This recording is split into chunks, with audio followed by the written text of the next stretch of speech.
আসসালামু আলাইকুম ওয়া রাহমাতুল্লাহি ওয়া বারাকাতুহু। প্রিয় দর্শক, আশা করি মহান রব্বুল আলামিনের দয়ায় সকলে অনেক ভালো আছেন।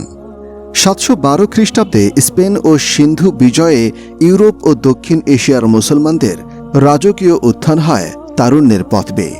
স্পেনে মুসলিম শাসনের গৌরব গাথার সূচনা করেন সেনাপতি জিয়াদ আল তারিক। সিন্ধু জয়ের মহানায়ক সেনাপতি মোহাম্মদ বিন কাসেম।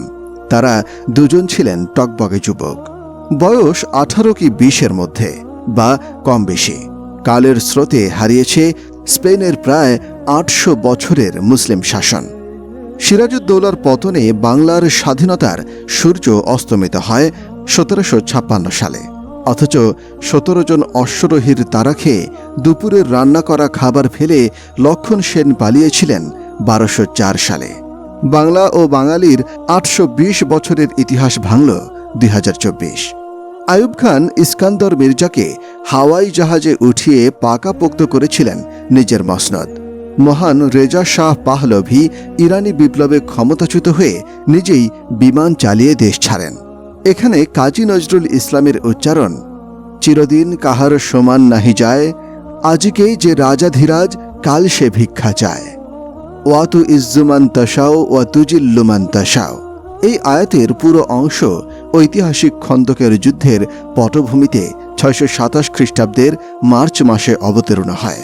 মহান আল্লাহ তাআলা বলেন, হে রাসূল, আপনি বলুন যে আল্লাহ তুমিই মালিক সার্বভৌম শক্তির, তুমি যাকে ইচ্ছা রাজ্য দান করো এবং যার কাছ থেকে ইচ্ছা রাজ্য কেড়ে নাও, সমুদয় কল্যাণ তোমার হাতেই। সূরা আল ইমরান আয়াত 26। ক্ষমতার মোহ, অর্থের লোভ ও পশুত্বের সুখের অন্যতম বৈশিষ্ট্য অহংকার। সামান্য সাফল্য, একটু বাড়তি প্রাপ্তি মানুষকে অনেক সময় অহংকারী বানিয়ে ফেলে।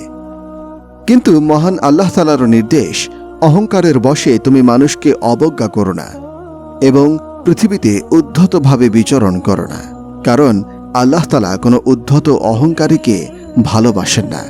সূরা লোকমান আয়াত 18। ইতিহাসের শিক্ষা হল, ইতিহাস থেকে কেউ শিক্ষা নেয় না। কখনো কখনো ক্ষমতা, দুর্নীতি সমার্থক ও সমান্তরাল হয়। 19বিংশ শতাব্দীর ইতিহাস ও দর্শনবিদ ব্রিটিশ ব্যক্তিত্ব লর্ড অ্যাক্টনের বক্তব্য, সব ক্ষমতায় দুর্নীতি এবং চূড়ান্ত ক্ষমতা চরম দুর্নীতিগ্রস্ত করে। একজন শাসক যখন ক্ষমতার মোহ ও দাপটে নিজের প্রতি অধিক আস্থাশীল হয়ে ওঠেন, তখন শুরু হয় তার পতন যাত্রা। জনতার রুদ্র রোষে কেঁপে ওঠে তার তখতে তাউস। তখন শুধু পদত্যাগ নয়, দেশত্যাগ ও কঠিন শাস্তির মুখোমুখি হতে হয় তাকে। পতনের পর পথ থাকে না পালাবারও, থাকে না ঠিকানা, দিতে চায় না কেউ আশ্রয় ও নিরাপত্তা। রোমানিয়ার চশেস্কু, ফিলিপাইনের মার্কোস অথবা সাদ্দাম হোসেন, গাদ্দাফি, রাজা পক্ষে সহ পৃথিবীর অসংখ্য পতিত শাসকের শেষ অধ্যায় ছিল দারুণ নিঃসঙ্গ ও নির্মম।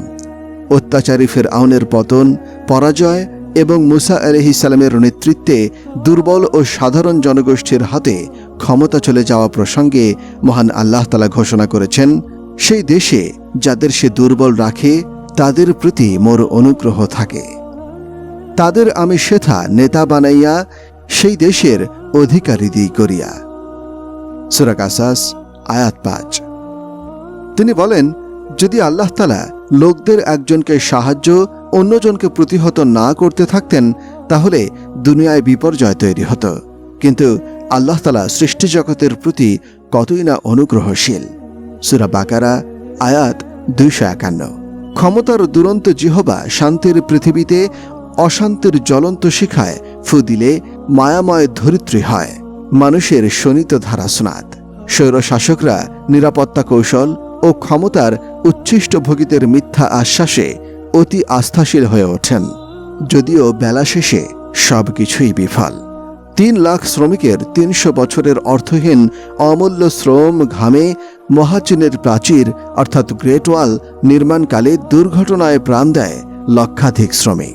নির্মাণকারী সম্রাটের বিশ্বাস ছিল মহাপ্রাচীর কেউ অতিক্রম করতে পারবে না, অথচ তা যুগে যুগে মিথ্যা প্রমাণিত হয়েছে। কাজেই বেরহম সময়ে 4 তারকা জেনারেলরা যদি নিরাপত্তাবুহ হয়ে না দাঁড়ান, তাতে বিস্ময়ের কি?